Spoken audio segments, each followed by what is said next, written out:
నమస్తే friends, welcome to our channel Jain Kisan రుచులు.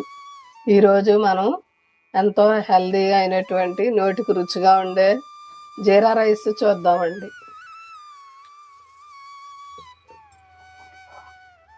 ఒక 2 స్పూన్లు ఆయిల్ వేసానండి. 1 స్పూను నెయ్యి వేస్తున్నాను. నెయ్యి చాలా రుచిగా ఉంటుందండి జీరా రైస్కి.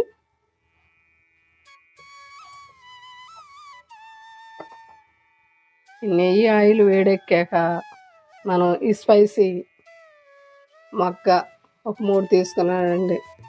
ఇలాచి అంటే యాలకులు, లవంగాలు, చెక్క, అల్లం వెల్లుల్లి పేస్ట్, స్పూన్ అంత పలావాకు, ఈ స్పైసీస్ అన్ని వేస్తానండి. ఇప్పుడు ఆయిల్ వేడెక్కింది కదా,